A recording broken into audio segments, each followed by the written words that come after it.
vážení televizní diváci, vítejte u dalšího rozhovoru Britských listů. Máme dneska před kamerou pana Roberta Taita z týdeníku Observer a deníku Guardian, který žije v Praze a je takovým opravdu asi možná jediným, nebo jedním z mála korespondentů v dnešní době jediným, který opravdu dává Českou republiku na mapu světa, protože najdete četné články o nejnovějším vývoji v České republice.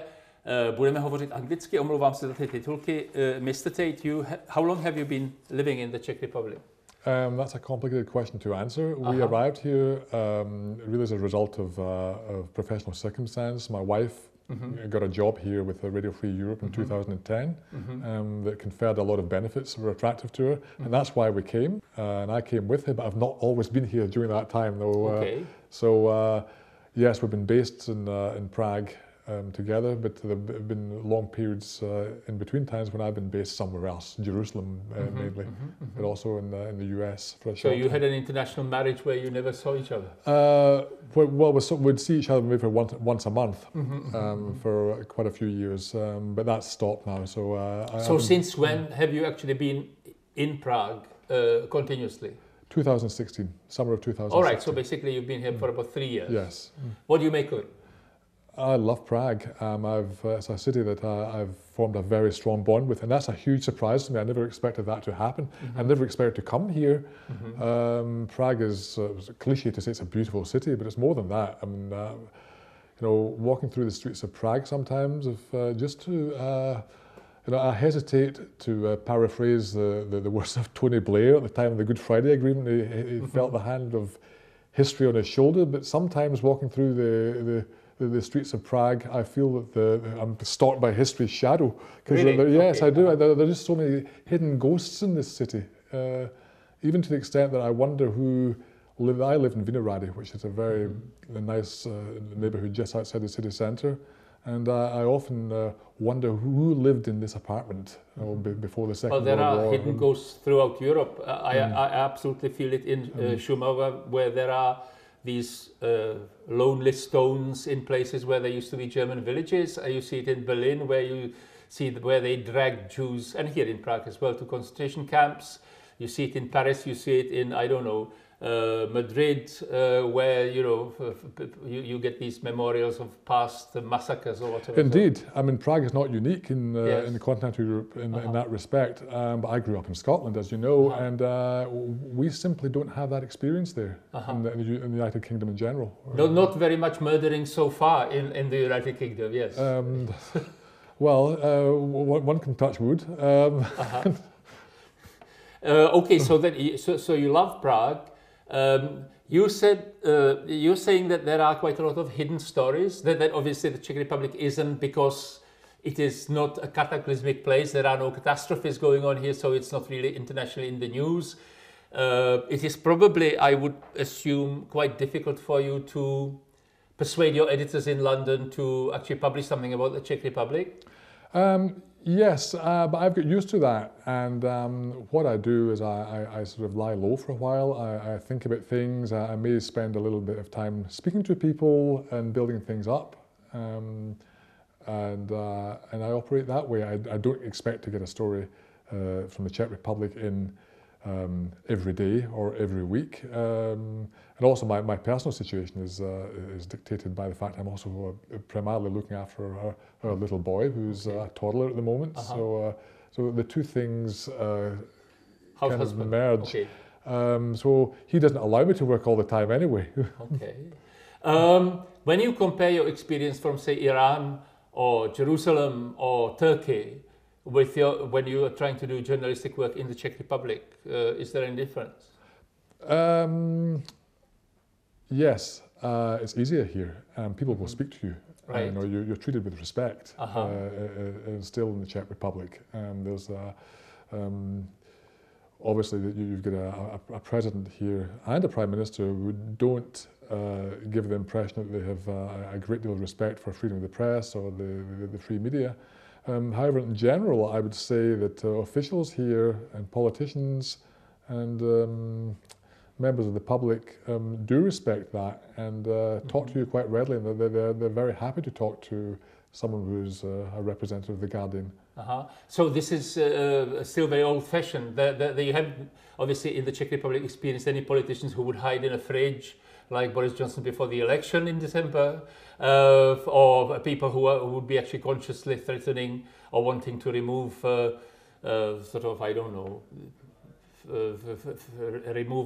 license fee of the BBC or whatever. So people still respect politicians, journalists, you think, here? I think a lot of people respect journalists here, but you have to qualify that. There were negative tendencies here also, and know that the status of public television here is very much under review.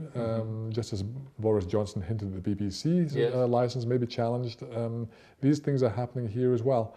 But still, if you're comparing it to countries with a weaker democratic tradition, shall we say, such as Iran and Turkey, then certainly it's easier to operate here. You said that you have various hidden stories in which people might be interested, and that you're working on, and then you always persuade global readers by sort of publishing something about dangerous tourist pseudo-old cars in Prague streets or whatever, or then, of course, you published that piece about the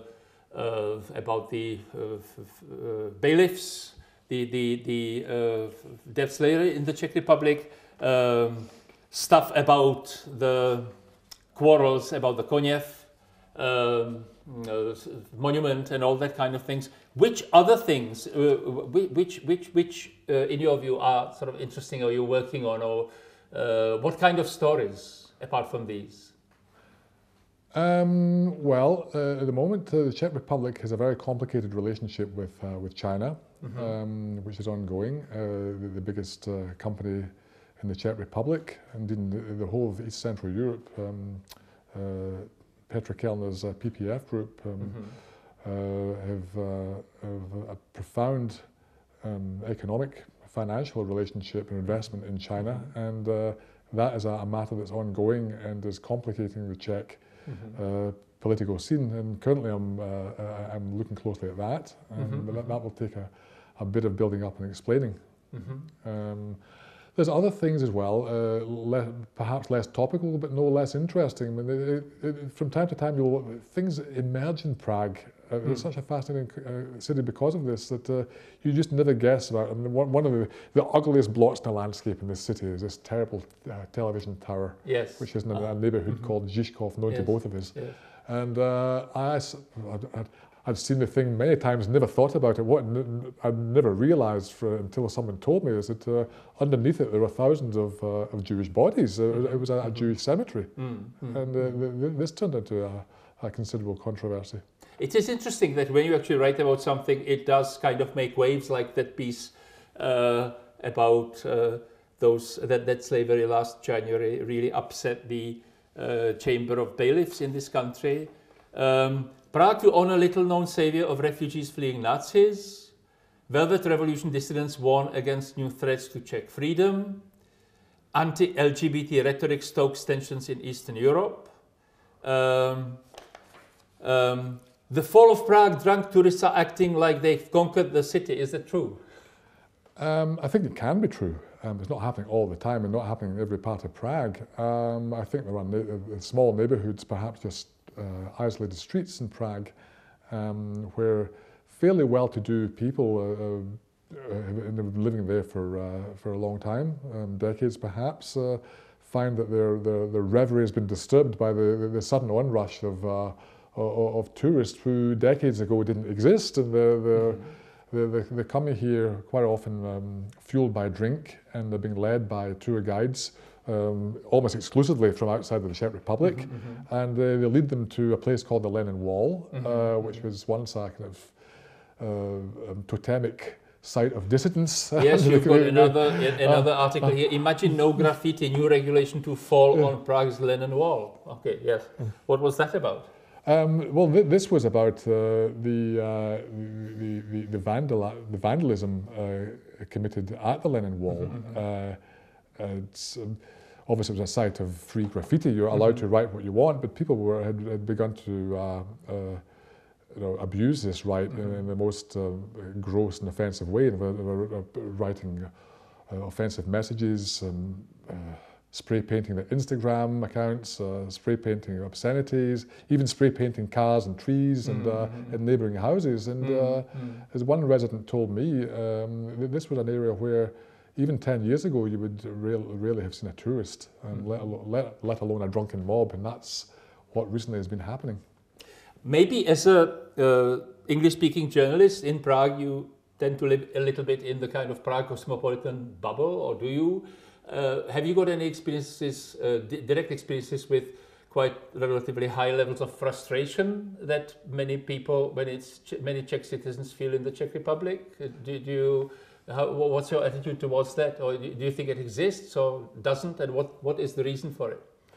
I think it does exist. I wouldn't overstate my exposure to it. I think it exists possibly amongst older generations who look back with some nostalgia to the previous regime, where life was maybe staid and grey and predictable, but secure.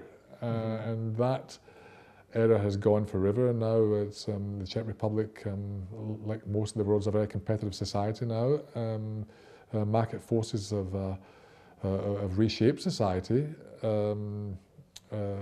Not everyone has benefited from the downfall of communism. There's a lot of prosperity here now. You can see, even in the 9.5 years since my wife and I first arrived here, Prague and the broader Czech Republic is a much more affluent society than the one when we first saw. But not everyone has benefited from that. Well, there is that 10% of the population who will never get out of that slavery, basically. And that, well, I was coming to that, and I think that is part of it. I think that some of these debt collecting services have been able to benefit from what you might say is the dark side of market forces.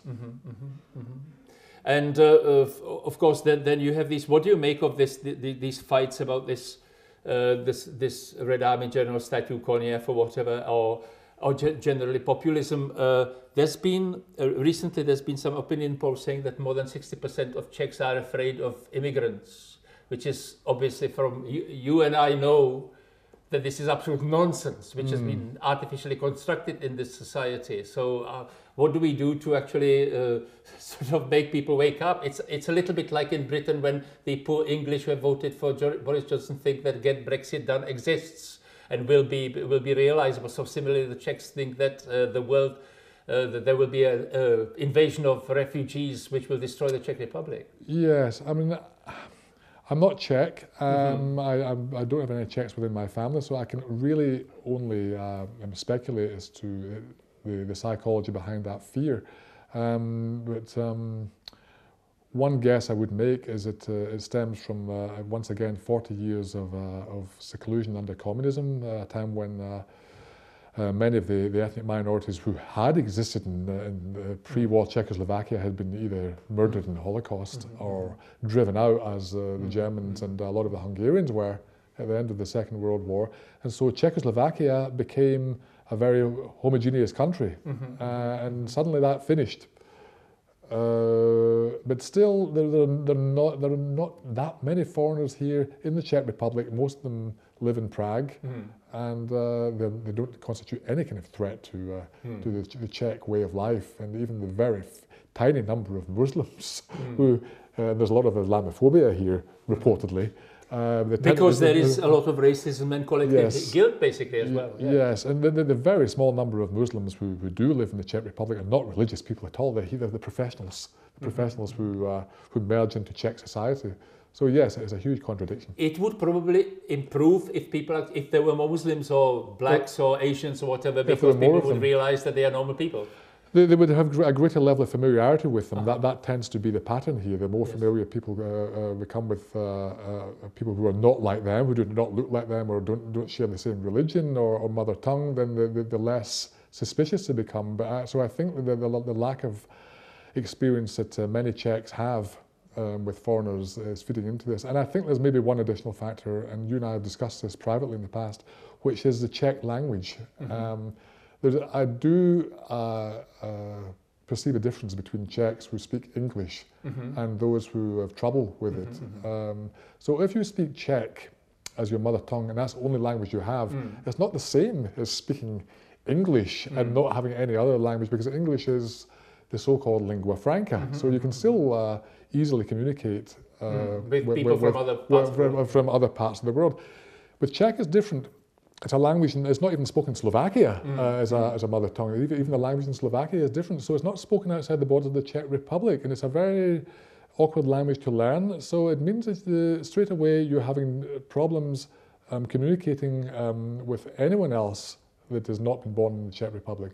And that must make a difference to the way you see the world. Thank you very much. Děkujeme vám za pozornost. Nashledanou.